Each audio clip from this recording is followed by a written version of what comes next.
When you select the material for the door of the safe, what you're after is 23 inches long, 9 inches wide. Now when you select your material, things you want to watch for is, I'll zoom in here a little bit. This has it's called a pithy area where there's some rot going on. I don't want that in my door. And I also don't want this crack up here, right here. So, but there's still a lot of good wood there. We don't have to chuck the whole piece because of a couple little defects. We can cut this to 23 inches long.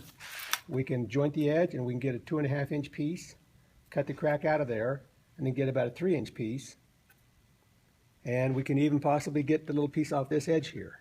And then this piece over here, this is a bad edge here, but we can get a 3 inch chunk out of that.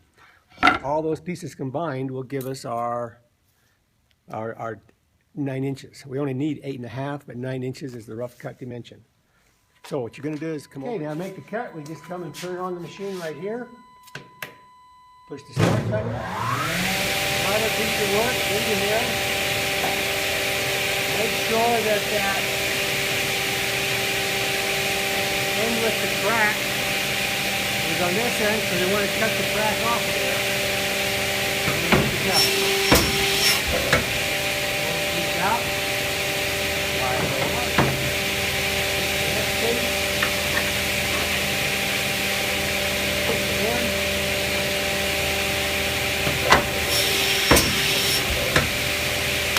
Set the machine off. Take the straps. Make sure you throw them in the garbage. The joiner, make sure your cut isn't too much. I'm going to make sure that's maybe a 1/16 of an inch.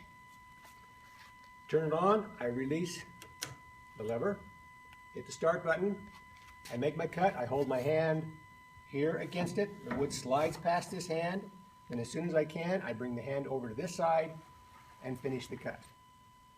Remember, the force should be down on the outside. That's the most important part. This side hasn't been cut yet. This side has been cut, so we want to make sure most of our force and our concentration is on the outfeed table. With your hand back here, you're not going to get back into the blade. Right here, lock it to the table so it can't slide, because you of course want to slide your hand into that blade. Okay.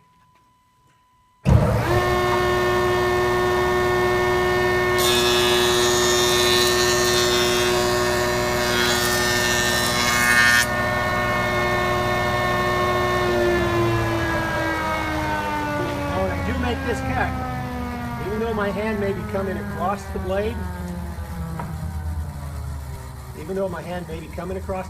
keep in mind that it's harder for me to slip it down because this fence here actually acts as a guard, and so if I slip down my hand, it's either going to come out here or it's going to hit the fence.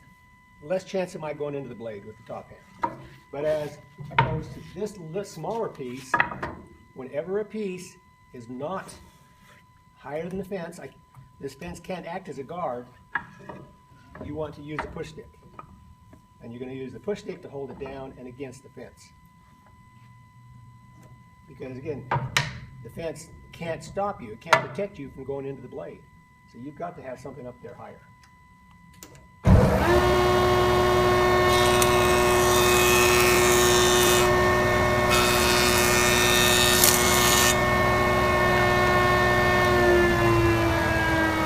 Check your piece, make sure it's flat. And actually on this white piece, I'm going to joint both edges. That way I can just cut that off and cut this off and save myself a little bit of work.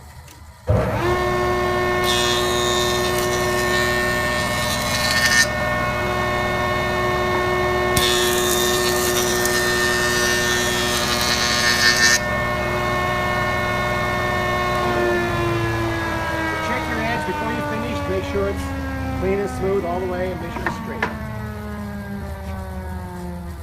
Okay, now when we're doing ripping,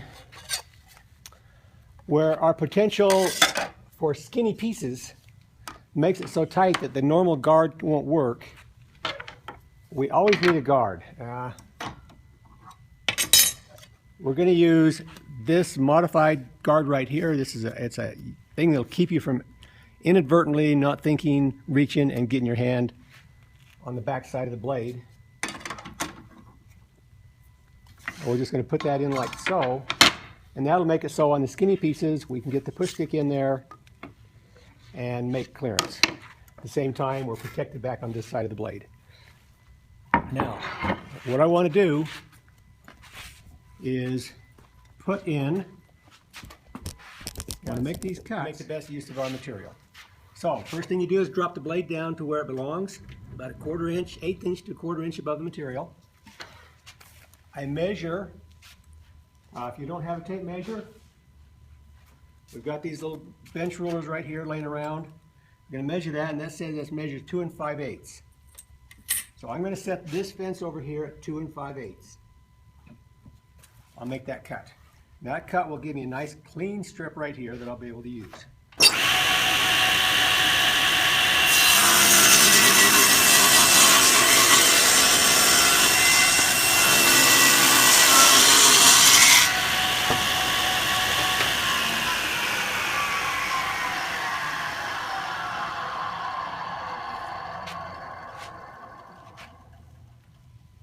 Now you can see as I finish this cut, that crack I had actually opened up and broke the wood apart.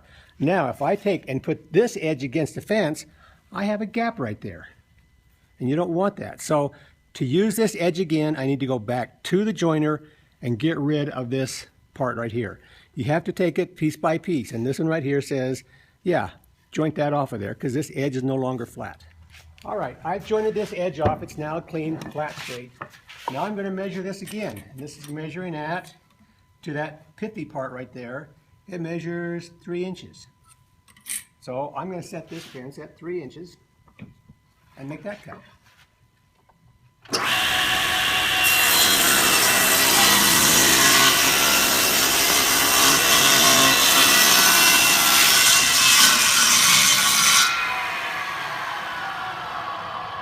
Make sure as you make this cut, you push it clear of the blade. Don't leave it stopped back here, because then the chance of a kickback dramatically increases. Excuse the French. Push it clear of the blade, and that should give you a clean cut. And when you reach around for it, wait till the blade stops. Okay, next, I'm gonna get this last little piece right here. So to get that, I just measure it. Same procedure. It measures 3/4 of an inch. So I'm going to set the saw at 3/4 of an inch. And I'm going to possibly get the skinnier push stick.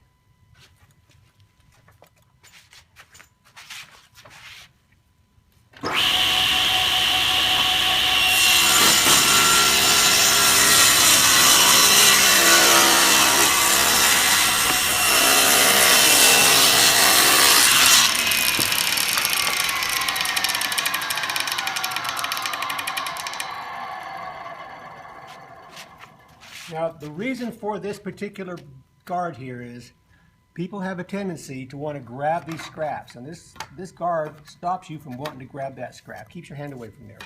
That is the source for almost every saw stop fire we have. Now, the last piece I want to cut is this one. This one, if you look at it, it has a twist to it.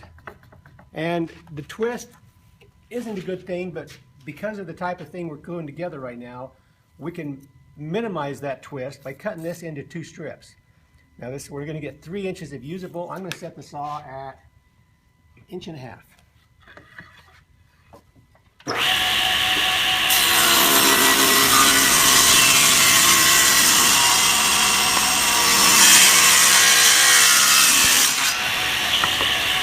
Notice when I pull the material away, I use the end of the push stick, pull it out.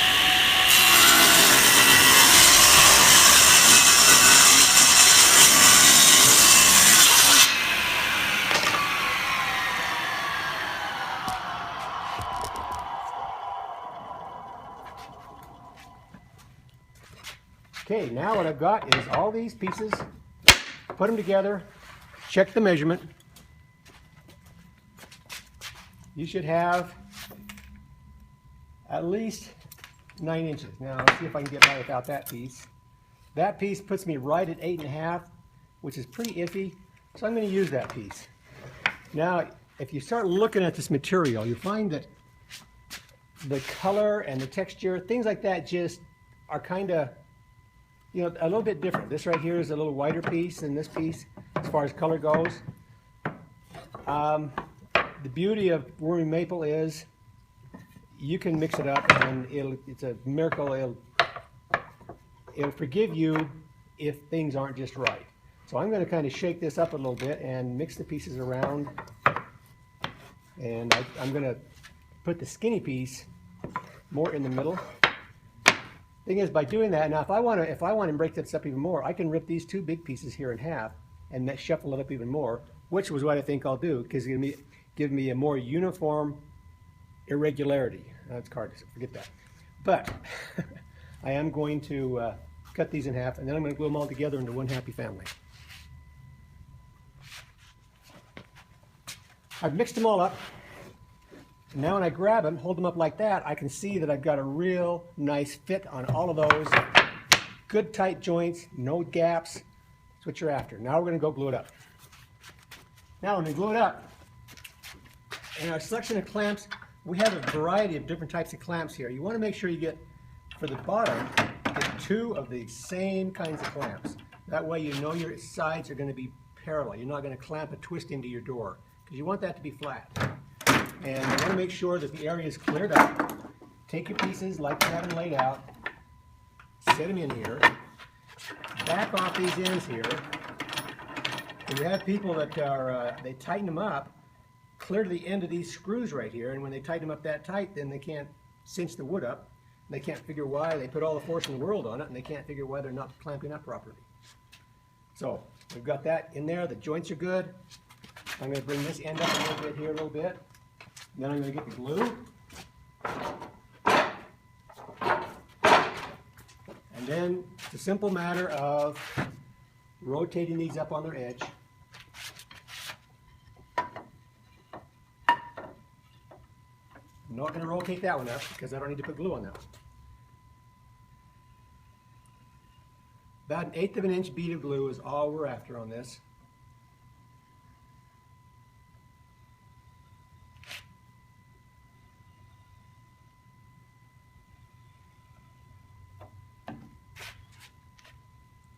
Real quick, spread it out with your finger. You don't need to spread it and cover the entire edge of the board because it'll squeeze out, you'll see. You can lick your finger off if you want. Okay, roll it up. Line them up like so. Slide the clamp up. And you want to have one on each end of the bottom, and then you want one across the top. And again, I should check this in here.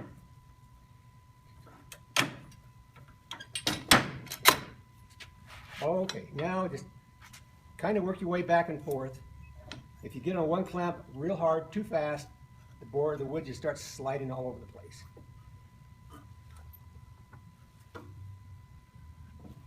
And get some good pressure on it.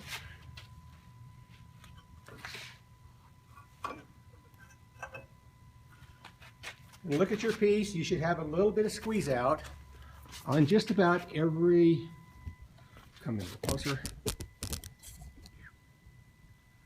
So I'm getting a little bit of squeeze out just about everywhere on this piece of wood, which is exactly what I want. I don't have so much glue that's dripping all over the place, but I know my joints are going to be good tight joints. At this point, put your name on it, and the period.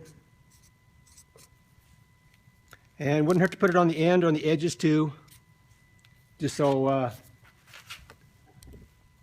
it's well identified. It has to stay in the clamps a half an hour. You can take it out after half an hour, put it away. You can't plane it or surface it for 2 hours. That's the manufacturer's recommendation for that glue. After the glue's had adequate drying time, take the glue scraper, scrape the beads of glue off it, both sides.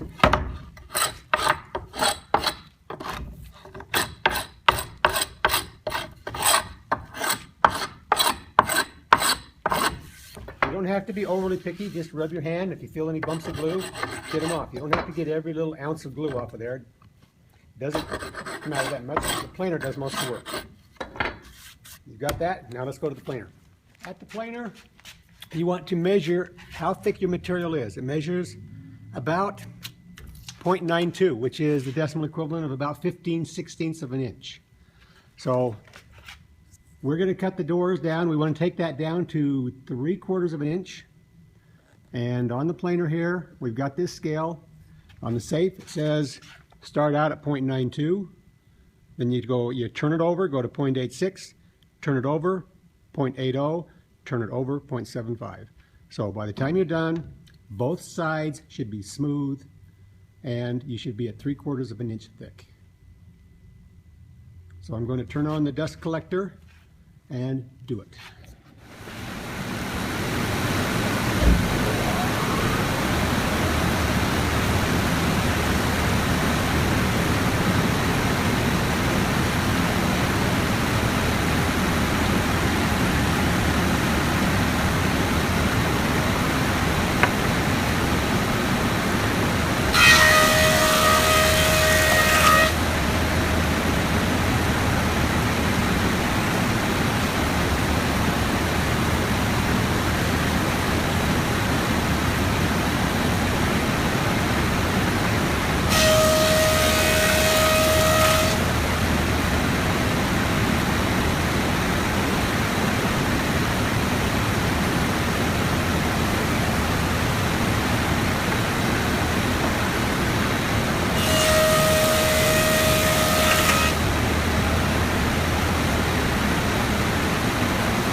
Okay, both sides are smooth. Now we go to the jointer and we have to joint a working edge. A working edge is important.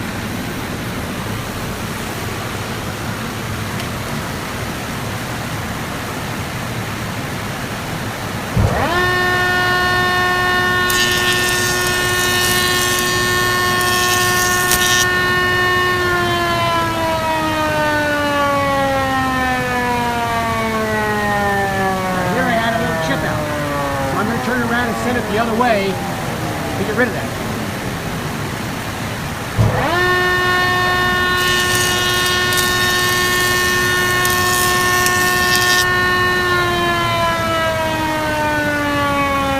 Okay, chip out is gone. Now we go to the table saw with this working edge, and I've got one here. We're going to put this edge against the fence and cut the other edge off at 8 1/2 inches.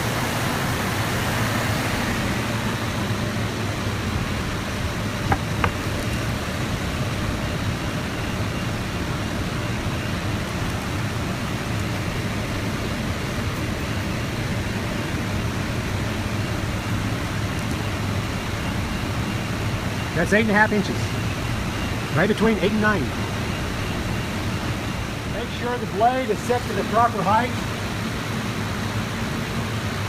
Again, with your working edge against the fence, with no gaps there.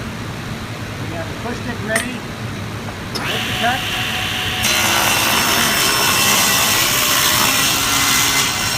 Push stick 1/3 the distance from the blade to the fence.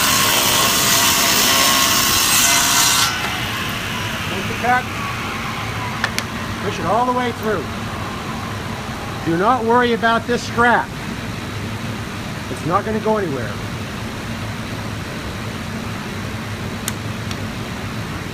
After the blade stops, throw the strap away. Okay, now you want to cut this into 2 pieces, 10 1/2 and 10 1/2. Now this end that we've got right here is kind of jagged. It's not straight. Don't assume that it is. You've got to cut it off and square it off first. Now, before we put the squaring jig on here, you make all your adjustments to the tiger fence before you put the thing on. That's really important because you don't want to jam that thing into the tiger fence. It messes it up. So now you type in 10.5 start. And then you want to double check that to make sure it's correct. And it measures at 10.5, 10.5 inches. I'll move this out of the way. Put the squaring jig on the saw. Put your material right here. Raise the blade up to where it's just above the material. And then I'm going to come over and I'm going to cut just that end off to square it up.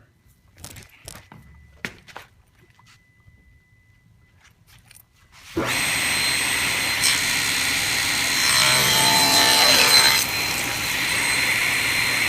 I remove a little bit off that end. I'm taking it to the fence because I know this fence is 10.5.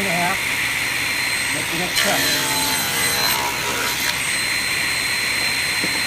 Slide it up to the fence again. Make the last